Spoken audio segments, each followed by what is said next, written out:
Fabio Montero, jefe de la carrera de periodismo del Instituto Superior de Educación Técnica 20 de junio, un gusto que esté en el programa. Muchas gracias a vos por invitarnos. Bueno, lo conoce más como ISET 18, ¿no? ISET 18. Un histórico. Exactamente. Histórico instituto de la ciudad. Y como terciario, el ISET 18 se constituyó en el año 1982. 82. Exactamente. Así Gobierno militar. Gobierno militar, pero no solo eso, sino el día que conmemoramos Malvinas también, ¿no? Ajá. Por lo tanto, también tiene que ver con una historia vinculada con esa fecha. Claro. Dirigí la carrera de periodismo. Estoy en este momento a cargo de la carrera de periodismo del instituto, que tiene otras carreras, tiene 5 carreras más con periodismo, en mi caso en la jefatura de la carrera de periodismo. Es la carrera, digamos, pública, terciaria por excelencia, sí, porque después está la universitaria, comunicación social. Exacto. Y hay otras... Y otro universo que es de las terciarias privadas de periodismo, ¿no? En este caso es terciaria pública, con una cantidad de alumnos muy importante. Tenemos nosotros por ingreso aproximadamente 150 chicos 150 por año, ¿no? Lo que después no se traduce en egresos. Pero casi todas las carreras son... ¿Cuántos años son? 3 años. 3 años todas. Ah, son todas 3 años. 3 años duran y algunas de ellas, como periodismo, tienen una especialidad, un cuarto año. Ajá. O seminarios también que nosotros generamos a partir del 3er año. Pero ya con la tecnicatura llegan al 3er año y a partir de ese momento ya tienen su título. Claro. El resto es una postitulación. Han salido periodistas ilustres de muchos ese lugar, periodistas, ¿no? Ilustres. Varios periodistas de ese lugar. No quisiera nombrar a algunos de ellos porque, bueno, para no cometer injusticia con otros, pero muchos de los periodistas que hoy están vinculados con el campo profesional en la ciudad de Rosario y Buenos Aires también y otros lugares, te diría que otras provincias y otros países han egresado del Instituto número 18. ¿Por qué elige el Nobel estudiante, ¿no? ¿Por qué elige el ISET 18 a diferencia de otros institutos? ¿Porque no hace falta pagarlo, digamos, porque es público, por el nivel de educación, porque cree la educación pública? Yo no sé, no correspondería que yo te diga por qué no elige un instituto privado y si un instituto público, simplemente te diría qué ofrecemos nosotros. Claro. Y que posiblemente ahí se vincule el alumno. Creo que parte de eso tiene que ver con ser un instituto público. Pero lo público no define todo, porque podés tener un instituto público que no sea de calidad y el alumno no va a venir. Nosotros tenemos identificado a través de nuestra comisión de autoevaluación institucional que la mayoría de los ingresantes a nuestro instituto viene recomendado por un tercero. Posteriormente tiene influencia la página institucional y la feria de carreras, pero principalmente, te diría casi entre un 70 y un 75%, es por recomendación de un tercero. Por lo tanto, si ese tercero recomienda es porque su trayectoria en el instituto fue buena, porque algo encontró. Y creo que no es únicamente lo público. Claro. Porque me parece que lo público no define únicamente a un profesional. Nosotros ofrecemos no solamente un instituto público, sino que un instituto que puede brindar calidad en la formación profesional. Y esa calidad se traduce desde sus instalaciones, es decir, el aspirante a la carrera de periodismo se va a encontrar con instalaciones, diría, de primer nivel, si me ocurre esa palabra, en radio, en TV, los estudios de radio, los estudios de TV, tenemos tecnología, es decir, se puede encontrar... Sí, lo actual. En un ámbito laboral simulado, pero bastante real. Claro. Por lo tanto, me parece que son varias cosas que coadyuvan a la posibilidad de que ese alumno sienta que su tránsito por el instituto fue bueno y que lo recomiende.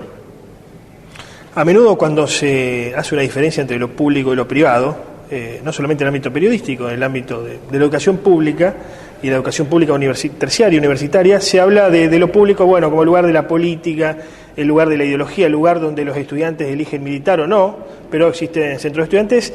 En comparación con lo privado, donde teóricamente el estudiante va a estudiar, no parece algo redundante lo que digo, pero el estudiante va a estudiar, no se mete en política, en teoría también, y digamos, y de alguna manera allí tiene más herramientas para después incorporarse al mercado laboral. A diferencia de lo público, que por allí va más en lo ideológico y no necesariamente, dicen los que piensan de este modo, después pueden conseguir trabajo en este mercado que hoy tenemos. ¿Cómo lo ves vos? ¿Y cómo ves esa diferencia? Mira, yo creo que es parte de los mitos que a veces recorren las instituciones o a veces recorre este concepto de público y privado. Primero que nosotros entendemos que la educación es política. Todo sí, es política. Es política. Digamos, después lo partidario va por otro andarivel. Y me parece que a veces... Política educativa, en todo caso. Política educativa, pero además no es solo política educativa. Pues yo digo, cuando nosotros pensamos en un estudiante, no lo pensamos únicamente como estudiante, lo pensamos como un profesional que va a estar en los medios de comunicación. Claro. Lo pensamos como un integrante de la sociedad, como una persona que va a formar parte de ese mundo en un medio de comunicación. Por lo tanto, es una visión que va más allá del aula. Porque si se quiere, lo del aula es bastante efímero. Podrán estar 3 años, 4 años y ya está. Un proceso de transición. Sí, exactamente. Por lo tanto, con lo que más se va a vincular ese alumno no va a ser con el aula, sino que va a ser con su profesión. Y nosotros entendemos que este proceso de enseñanza y de aprendizaje tiene que ver con eso, con cómo visualizamos a ese sujeto más allá de las aulas. Por lo tanto, el proceso de enseñanza siempre va a ser político. Y nosotros, por ejemplo, en nuestras aulas o en nuestro instituto, hace unos años se constituyeron centros de estudiantes por agrupaciones políticas. Que eso fue algo que no existía tampoco. Incluso las disposiciones no lo permitían. El reglamento orgánico de Instituto Superior, el viejo Royce, eso fue modificado ahora por el reglamento académico Marco, decía que los centros de estudiantes deben estar formados por cuerpos de delegados, pero no por agrupaciones políticas.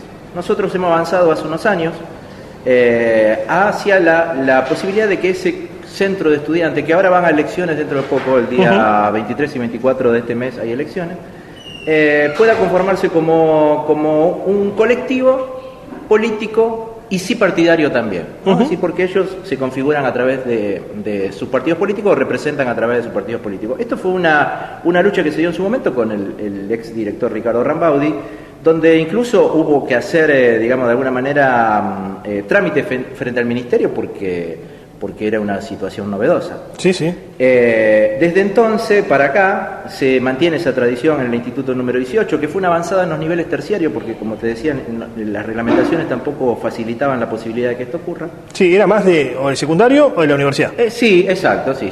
Y sí, más del estilo universitario. Claro. Y a partir de ese momento la vinculación de estos alumnos, que son alumnos, y nosotros como docentes o nosotros como integrando algún área, digamos, dentro de la organización institucional, siempre hemos mantenido una relación, pero no solo cordial, sino de pensar el instituto en su conjunto. Es decir, todos estamos pensando en el instituto casi con los mismos fines, con los mismos objetivos, con la misma misión, independientemente de cuáles sean nuestras ideas políticas y cuáles sean nuestras ideas partidarias.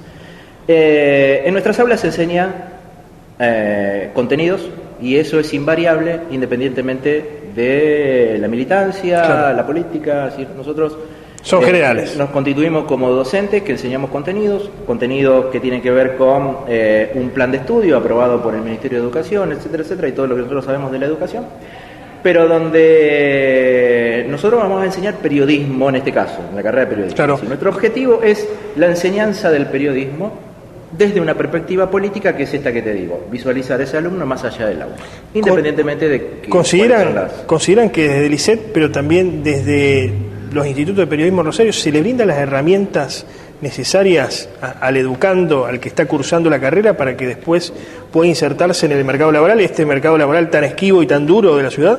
Sí, hay una especie, digamos, la valoración, digamos, de una carrera, en este caso son los 3 años, ¿no? Y nosotros siempre decimos, nosotros no preparamos a un alumno únicamente para la técnica, es decir, para la técnica de ser periodista, sino también la formación integral que debe tener un periodista. Y en ese sentido tenemos campo de formación general, como es historia, como es geografía, como es política, como contenidos generales, teoría de la comunicación, etcétera, y contenidos específicos, como puede ser la enseñanza del periodismo radial, la enseñanza del periodismo gráfico, la enseñanza del periodismo, digamos, de la prensa escrita, etcétera. Por lo tanto, hay un bagaje bastante interesante de formación de ese profesional, en contenidos éticos también, que para nosotros es muy importante en un periodista, en el cual a partir de ese momento él se va a encontrar con otro mundo que va a ser el mundo laboral. Yo entiendo que nosotros le brindamos las herramientas suficientes para que ese alumno o esa alumna dé ese primer paso hacia los medios de comunicación, que en algunos casos va a tener otra lógica, en cuanto a su línea editorial o a sus modelos de trabajo, etcétera, a partir del cual el alumno va a tener o la alumna va a tener que integrarse. Pero yo entiendo que las escuelas de periodismo y la universidad, en este caso de comunicación social, le dan la suficiente herramienta a ese alumno para que pase ese umbral, digamos, ¿no?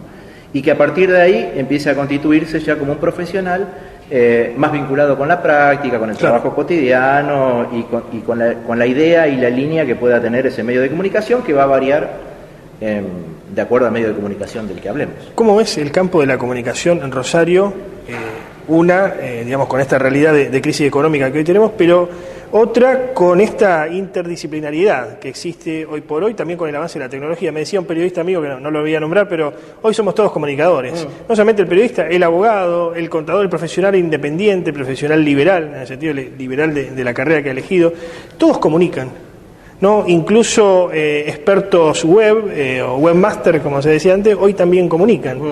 ¿Cómo ves el campo de la comunicación, ¿no? Sí. Porque, a ver, me pasaban otra vez la cantidad, no sé si es ajustado o no, entre 400 y 500 estudiantes que se reciben en todas las carreras periodísticas públicas y privadas de la ciudad. Ahora, no sé si hay trabajo para tanta gente.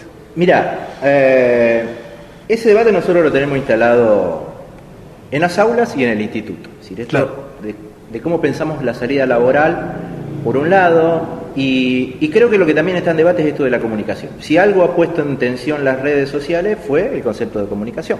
Así, como lo entendíamos nosotros, que tenía que ver más con un concepto horizontal de la comunicación y de los medios, hoy estamos hablando de un concepto, vertical, hoy estamos hablando de un concepto más horizontal de los medios de comunicación, más conversatorio, si se quiere, porque las redes sociales lo que generan es esa cuestión conversatoria, y donde la comunicación transversaliza, de interacción, exactamente, y donde la comunicación transversaliza.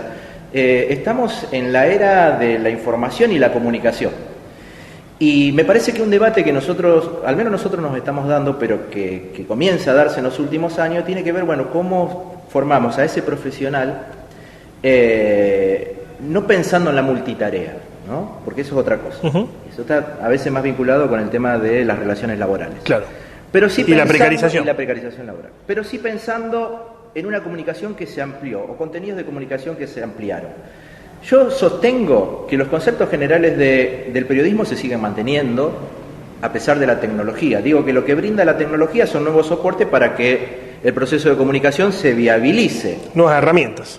Nuevas herramientas, pero de vehiculización de los contenidos periodísticos, porque la máxima de nosotros, los periodistas, sigue siendo la misma. Ir a la fuente, consultar varias fuentes, es decir, eso... O debería ser. Debería ser, pero digo, eso no rompe con la tradición del periodismo a pesar de las redes. Simplemente las redes lo que facilitan otra forma en que la comunicación fluye. Seguramente eso influirá también en la manera que nosotros titulemos, porque posiblemente antes titulábamos de una manera, antes titulábamos de una manera, ahora lo hacemos de otra, los textos ya no son tan largos como eran antes, pero la técnica de recolección del dato, la técnica de la producción de la noticia sigue siendo la misma. Pero sí, nosotros ahora me parece que nos tenemos que vincular con nuevos modos de comunicación, con lo cual los jóvenes están mucho más mestizados que nosotros, lo que ya hemos pasado algunos años, y con lo cual lo que aporta la comunicación son esos nuevos soportes de nuevas formas de llegar a otros, ¿no?